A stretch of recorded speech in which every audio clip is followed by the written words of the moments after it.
All right, so this is how we're going to go about creating your demand curve for whatever product that you chose. So you're going to have two programs open. You first need to have Microsoft Word open, and you just have a blank document here. And then you also need to open Excel, which is where you should have your demand schedule. If you do not have your demand schedule completed yet, you need to go back to that assignment, complete that in order to do your demand curve. Okay, so we're going to be switching back and forth between these two programs here. So, for creating the graph, the basic first thing you need to do is along your top ribbon here, click Insert, and then right here it says Chart. You're going to click on that. It's going to bring up a pop-up. There are a lot of different options that are here. We're going to click on Line, and then we're going to go with the first option that is there. So we just hit OK, and then it's going to put a generic chart, and then also open another window with Excel. So I'm going to move mine over here to the side just so I can see things better. You can leave it as is, whatever you want.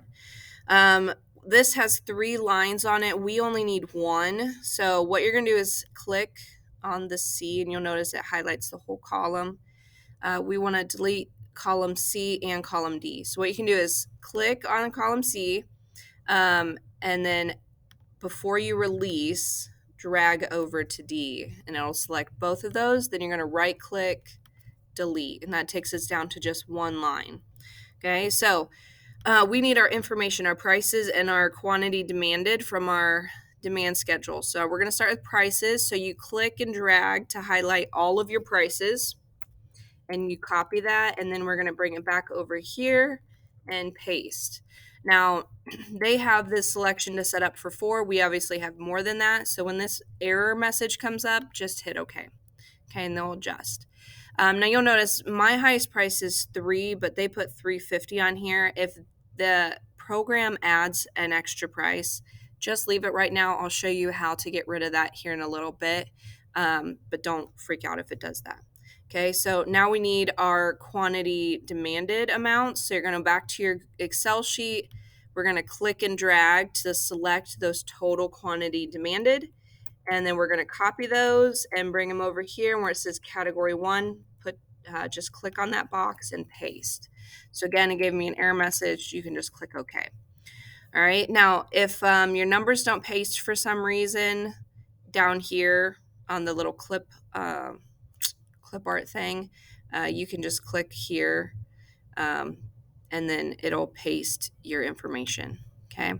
So that's all you have to do here. Once you have your data over into this Excel sheet, you can click the X, and then that will get us back to just this graph. So we're going to make a couple changes here.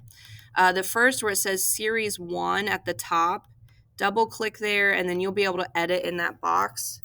You need to type in demand curve for, and then you're going to put your product name. So everybody's product's different, so what that's going to say is different.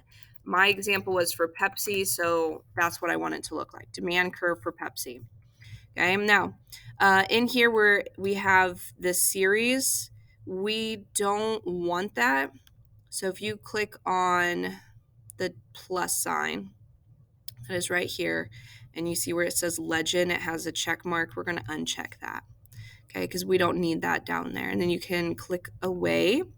And like I said, if it gave you an extra price that we don't want, if you click on any of your prices, you'll notice it puts a little box around it. And then if you double click in there, well, it should bring that up. Let me see here.